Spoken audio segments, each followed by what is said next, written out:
see each other? Yeah, Yeah, yeah, so Can you see me? I don't know if you can, anyone. yeah. Okay, so let's start. Can we go around just introducing each other?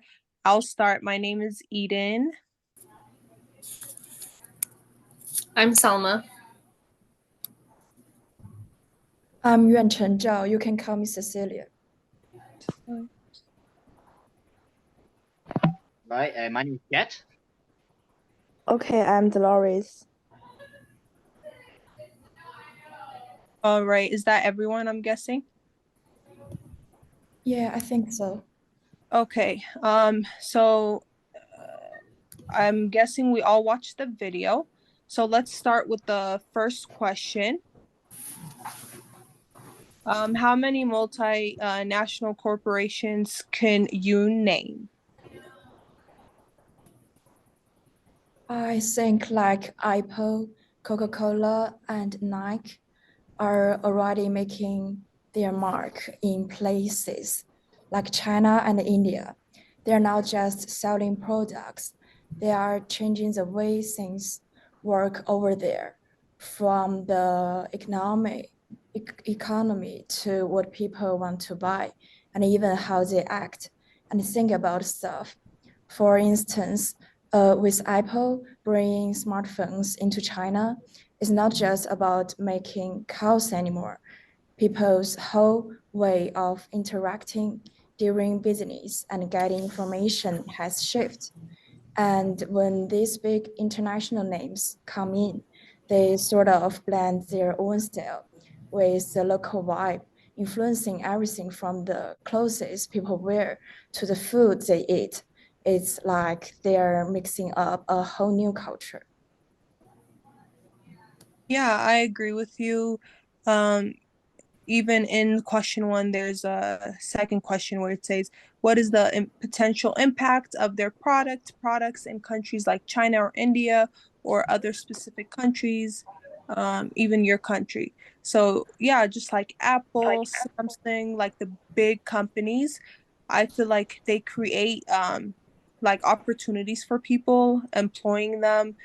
Um, so many stuff like that, people that don't have advantage to work and such like that, and even growing the country, like bringing products like that, um, it advances the country in so many levels.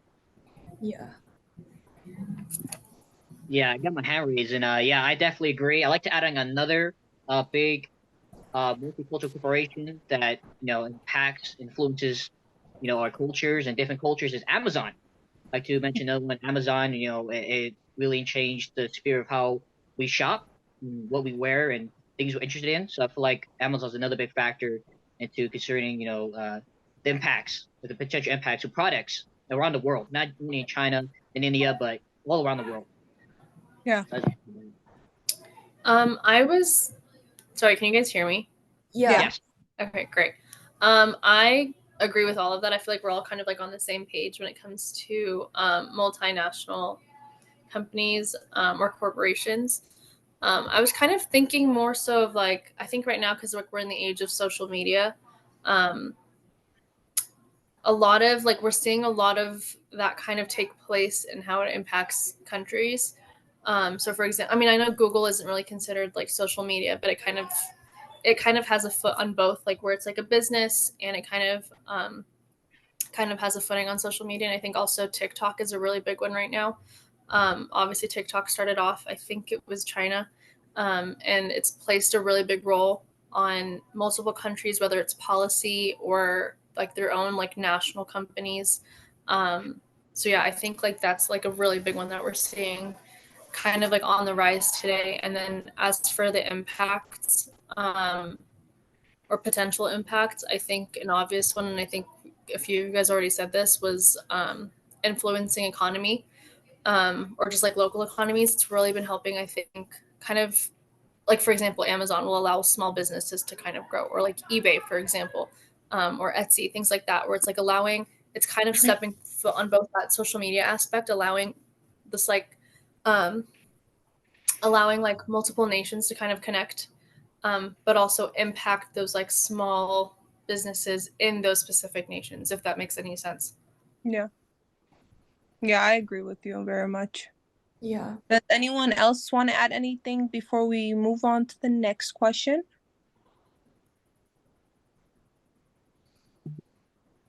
All right. Um, so for the second question, it says, can your workplace, school be considered multicultural? Why or why not? If so, explain your experience of a multicultural workplace slash school. Well, I think CU Denver is a very multicultural school where students from many different countries come from, including myself. I am an international student from China, and we celebrate various global festivals and taste international flavors on campus. And this cultural exchange not only broaden our thinking, but also like improve important life skills. And it's like living in a mini world, allowing us to change in different environments and truly understand what it means to become global citizens. Yeah, I agree with you.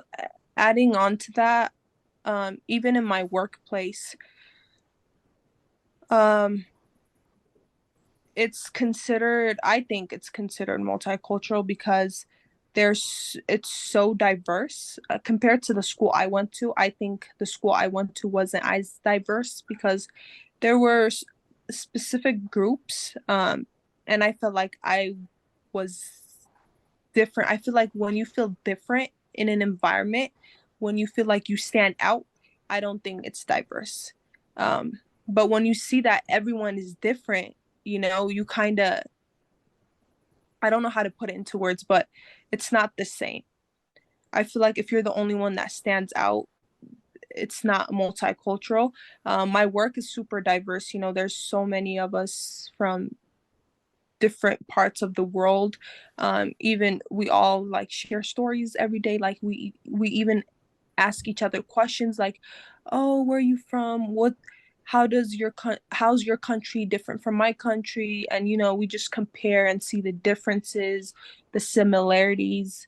Um, so I feel like a lot of, I don't want to say all, but I feel like a lot of schools, a lot of workplaces are diverse, are um, in culture and backgrounds. Everyone has a lot of different backgrounds, and sometimes without even us knowing it. I think I agree with that for the most part. I think Colorado in general is a pretty diverse state. I live in Aurora, so it's a pretty diverse city, and I've only experienced a diverse experience with my schooling. And I don't know, but I also have experienced predominantly white communities in Aurora. So I would agree with saying that a majority of, I think right now, um, a lot of our experiences can be diverse, but I think I feel like it's almost easy to say that without realizing like how predominantly white our communities can also be. Um, so I mean, in terms of CU Denver, obviously it's a pretty diverse school, and I think CU Denver really like capitalizes on that fact, which is great.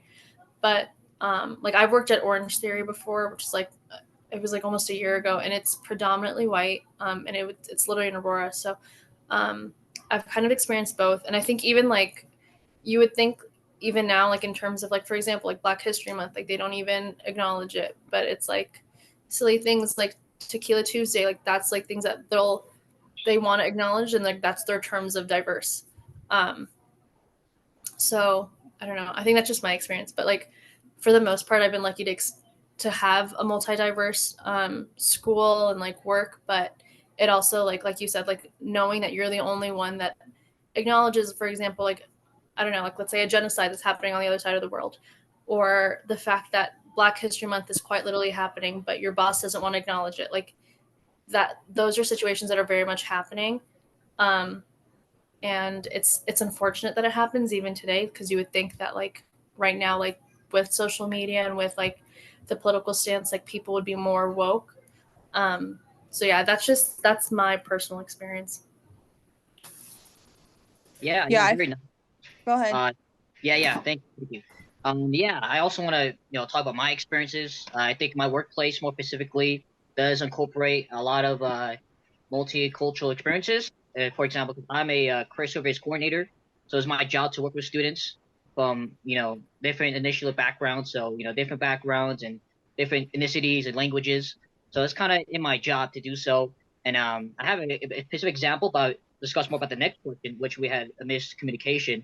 But during my experiences, yeah, students from all different parts of the world. I do phone calls or in person, so I feel like yeah, this kind of ties into what I do, and my experiences kind of vary because some students have a little more troubles trying to communicate English because our main language, we just communicate through English. So we try to translate what they're trying to say with other people in the office who can speak that language.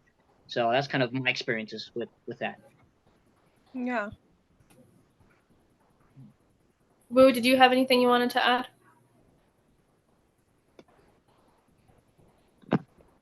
Okay. I want to share my experience that read in China and in international school because I from a international uh, campus in Beijing now, and our teacher now is the foreigner for us because we are all the Chinese, and actually we almost have no have no chance to communicate with foreigners uh, in the past years, so it will make many interesting things like uh, at the beginning we can't successfully communicate with each other, but for maybe 1 years or 2 years we can talk about our cultures cultures many differences in America and China, and I think it's a really interesting thing for me. Yeah. Thank you.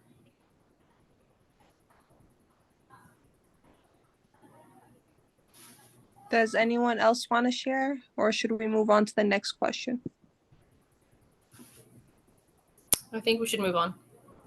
Okay. Have you experienced intercultural miscommunications in your life, job? Yeah, for sure, absolutely. Like I explained before, I had a direct example. I'll just say here now. So yeah, I'm in the front office all the time, so I deal with students when they come in and directly to the right advisors.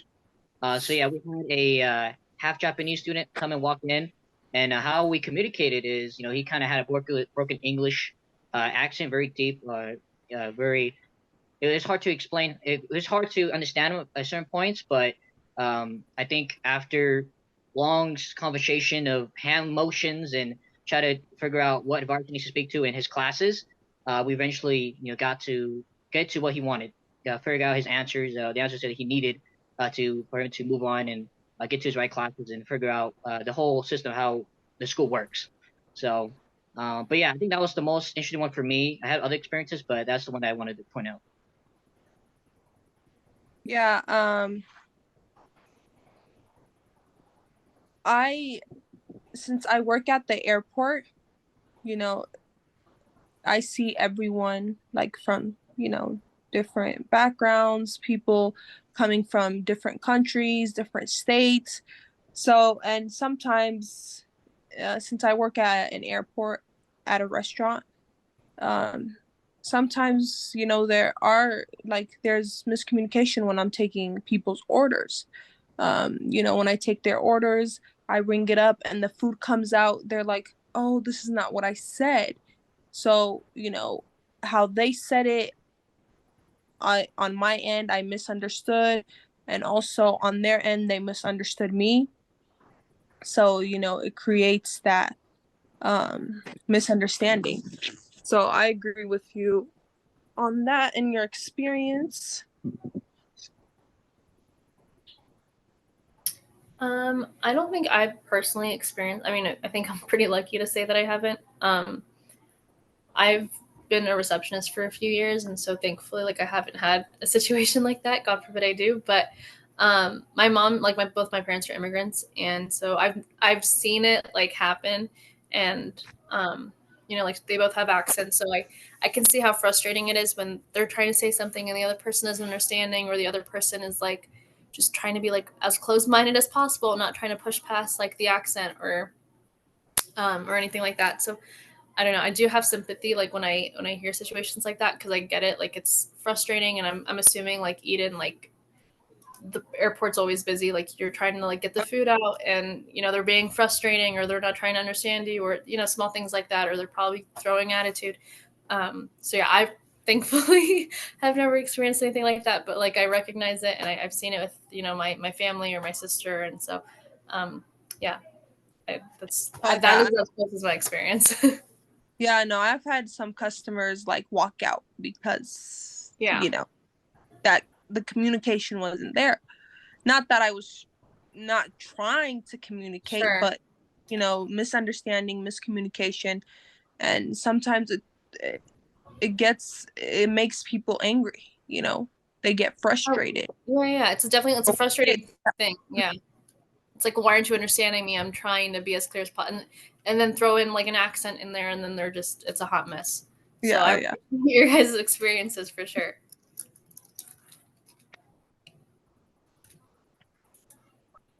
Does anyone want to share their experience? Well, I want to say something like I'm Yeah. an international student and I just come Colorado last semester. And so my English is not that very good. And at that time, I minoring in film and television class. And at that class, there have so many professional equipments and their names. So I'm kind of struggling talking with my classmates because maybe they even don't know what I'm talking about. And I am kind of misunderstood what they are talking about because some professional names like that. Oh yeah, I agree with you. Even I'm originally from Ethiopia, so coming out here, even at a young age, it was like, whoa, it's like an attack. You don't expect it. It's something very different, and it's sometimes scary. Yeah, really. Oh yeah, I understand. I felt embarrassed when I came here. I feel like no one understood me. It was a mess. And like slowly you start to adapt. Um, and so you start to be like them. Yeah. Um, If no one has anything else to add on, I can move on to the next question. How many minutes do we have left, if anyone knows? Just so we're keeping track of the. Uh, no clue, Maybe but we can just keep going. No worries. Yeah, I'm pretty sure Zoom will tell us like 10 minutes left or something. But did anyone else want to say anything? Okay, I want to say, in Beijing, and we have a class. Our teacher is a American man, and he always asked our questions in the class. But we are all the Chinese students, and in I'm not sure our it says. yeah.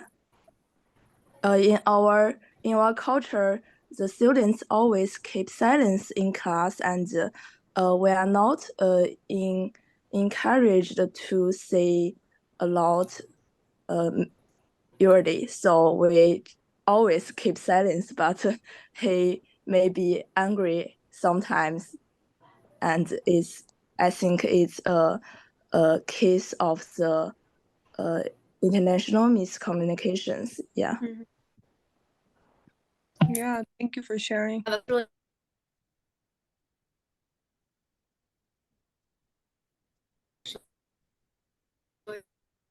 You're cutting up. I don't know if it's on my end. Yeah, yeah, yeah. me neither.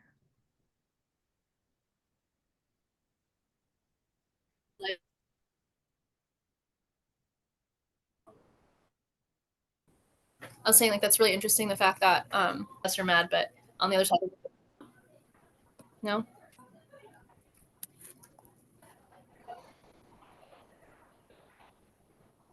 Can you hear me now? Yeah. Yeah. Okay. Yeah. Sorry. No, you're good. You're I'll good. make it quick because I know we want to move on. I was just saying it's interesting that like being silent, somewhere else can be like a sign of respect versus here it's a professor could take that as like, oh, you're ignoring him or you think you're too good to respond. So thank you for sharing with. Yeah, I like Yeah. that. We're on question 4, right? Yes. Yes. Okay. Does someone else want to read the question? I could go for it. So Yeah. yeah, question 4. How might different attitudes towards work lead to intercultural communication conflicts? Can you offer examples? And I guess I'll go first here. So yeah, I want to relay it back to the video we watched. I think Valley was the person that was speaking in TikTok, and she mentioned about how the perception of Chinese culture, the workload is how they are usually strict, cold-blooded, no emotion, and that is far from the truth. And I think it speaks true for a lot of other workplaces, other cultures as well. That they're all human. We need breaks. We need time to relax, refresh ourselves through a long shift. So I think that was very interesting to hear about in the TikTok. And I think that's kind of creates conflict between other cultures that you think have this perception, negative perception of other cultures that they're this specific way when it's not true. So I just want to say that. Yeah, for sure. I feel like America or maybe just like the Western world has a really unhealthy work to life ratio. My family's from Morocco and there's an understanding that by 4 p.m., like you do not owe your job anything.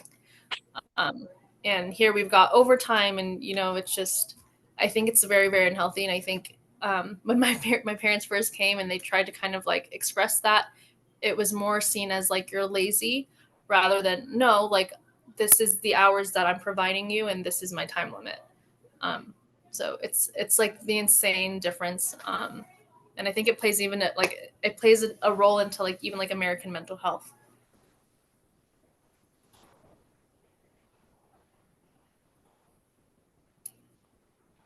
Um, yeah, uh I feel like some cultures, like, discipline, being strict in their workplaces is like it's something that's respected, it's valued, it's appreciated. And then in other cultures, um, people want to be like flexible. They want to have their own breaks, free time, and all of that, be able to use their phone, where in other cultures, like using a phone is very disrespectful. So I feel like that creates a conflict, whether if you're going to that other country or if you're coming here to this country or any country, it's going to create a conflict because people are not going to agree, especially since something they have adapted to. um, it's like a culture shock. So if I'm used to like being on my phone all the time at work, or if it's allowed, here and there, if you're slow, or like at my work, if we're slow, we use our phones. We're allowed to. If we don't have any customers, or even if we have some, we can use it in the corner. Whereas back home, you cannot have your phone until you clock out. Like it doesn't matter if it's slow, doesn't matter if you have one or two customers. It's just the rules.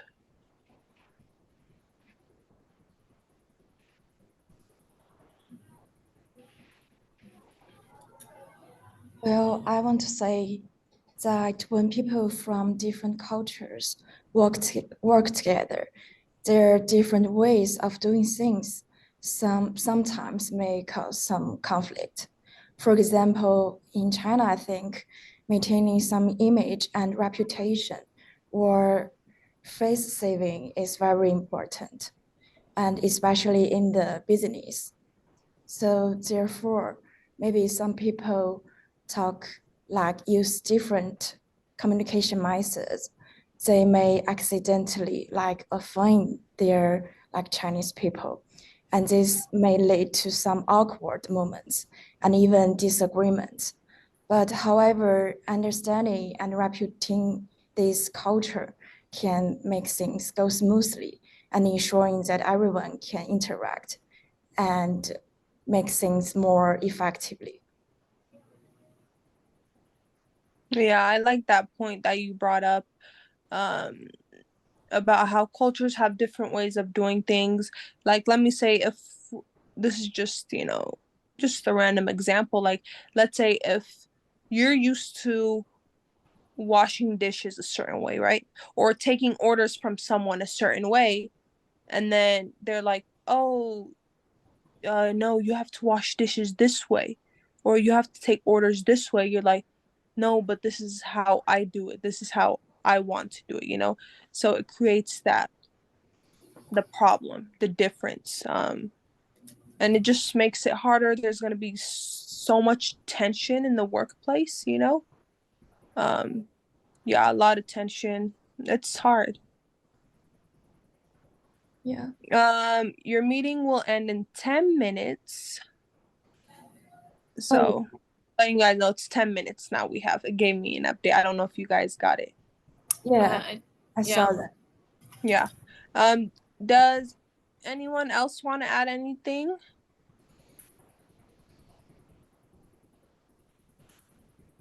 Okay, so let's do the last question then. Yeah.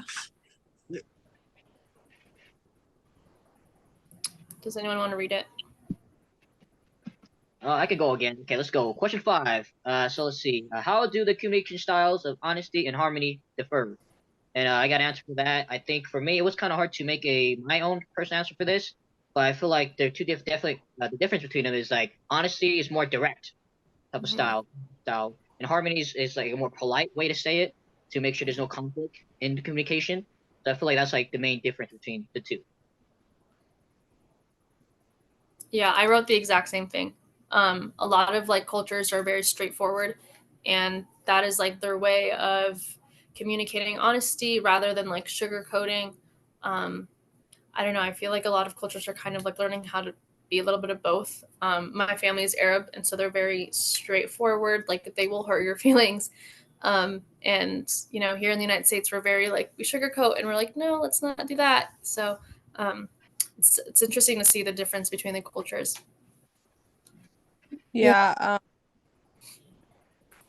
Um, yeah, I'm from, again, Ethiopia. So, when I was there, everyone used to say things like, they're honest, like, oh, you got a little, um, your clothes don't fit, or you look a certain way, you changed. They tell you straight up. And then when I moved here, since I adapted that, I would come here and tell people, like, I was straightforward to people. And people called it like bullying. They and I didn't do it with the intentions of being mean. It's just how we grew up, how we were raised, just to be forward, to be straight up. It was just our culture. So when I came here, I had to slowly learn to sugarcoat stuff. That's where I learned when I moved here is you have to sugarcoat stuff. Mhm. A lot of people are sensitive, um, and you have to respect their boundaries. So it took me a long time to learn that. And even till this day, it's difficult because I still have family members, since I still live with um, my culture, since I'm still surrounded by it. It's still hard for me to get used to it, but I'm managing it. Um, so it's hard, but we'll get there. Well, I would like to say it's kind of really opposite in China. Like in Chinese society, this atmosphere is more about keeping things smooth and peaceful. So people may avoid problems in a more indirect way to avoid any conflicts and make everyone feel good. Things like that. Wow, Yeah. that's really Yeah, interesting. and I feel like even like location wise, I feel like that's when I have to choose like to be honest or Yeah, like code switch. yeah, because like when I'm at work or when I'm with my friends or when I'm at school, it's like I have to switch back and forth on and off, you know? Yeah, yeah. Yeah, do you guys feel that type of way as well or Yeah, for sure. Like you know like when to or how to talk to somebody and when.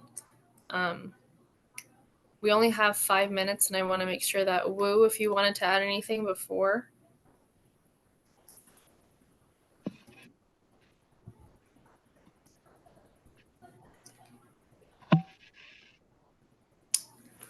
Can you guys hear me?